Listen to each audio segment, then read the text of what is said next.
কোনো সন্ত্রাসী বা ফ্যাসিবাদের দোসর যেন জামিন না পায় এ বিষয়ে সবাইকে সতর্ক থাকার আহ্বান জানিয়েছেন স্বরাষ্ট্র উপদেষ্টা অবসরপ্রাপ্ত লেফটেন্যান্ট জেনারেল মোহাম্মদ জাহাঙ্গীর আলম চৌধুরী।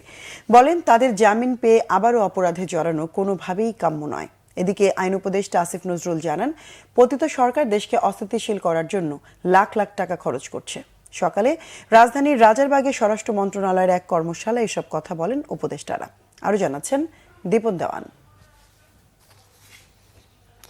দেশের পরিবর্তিত পরিস্থিতিতে মানবাধিকার ও পরিবেশের উপর গুরুত্বসহ আইন প্রয়োগ বিষয়ক কর্মশালার আয়োজন করে স্বরাষ্ট্র মন্ত্রণালয়। এতে অংশ নেন ৩০০ পুলিশ কর্মকর্তা।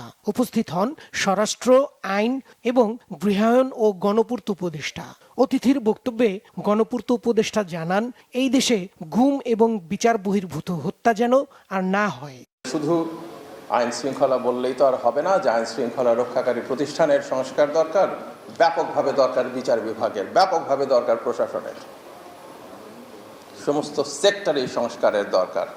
কারণ সমস্ত সেক্টরকে ধ্বংস করে দেওয়া হয়েছে। কোনো অবস্থায় গুমের মতো কোনো ঘটনা না ঘটে, যেন বিচার বহির্ভূত হত্যাকাণ্ড না ঘটে, আইনের আওতায় এনে শাস্তি দেওয়ার ব্যবস্থা যেন ঠিকমতো হয়, আদালতগুলো যেন ঠিকভাবে ফাংশনাল হয়।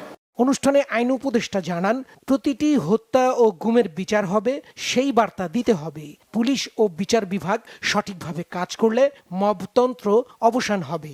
পতিত ফ্যাসিস্ট যে স্বৈরাচার আছে, তাদের যে বিভিন্ন বাহিনী বাংলাদেশের বিভিন্ন জায়গায় লুকিয়ে রয়েছে, তাদের যে লক্ষ কোটি টাকা দেশকে অস্থিতিশীল করার জন্য দেশে এবং বিদেশে নিয়োজিত রয়েছে, তাদের যে রক্তপিপাসু নেত্রী, তার কণ্ঠ যে এখনও সারাক্ষণ আমাদেরকে তাড়িয়ে বেড়াচ্ছে এবং আমাদের বিভিন্ন হোস্টাইল আন্তর্জাতিক মহল রয়েছে, এরকম একটা পরিস্থিতিতে আমরা কাজ করছি।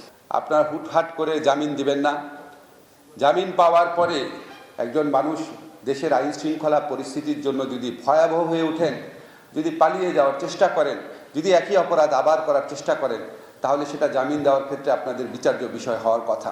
আপনারা আমার চেয়ে ভালো জানেন। আবার যিনি জামিনের যোগ্য, গত আমলের মতো তাকে জামিন থেকেও বঞ্চিত করেন না। বিচার বিভাগ ও আইন শৃঙ্খলা বাহিনীর সমন্বয়ে দেশ থেকে সন্ত্রাসীদের মূল উৎপাটন করা সম্ভব বলে আশাবাদী স্বরাষ্ট্র উপদেষ্টা।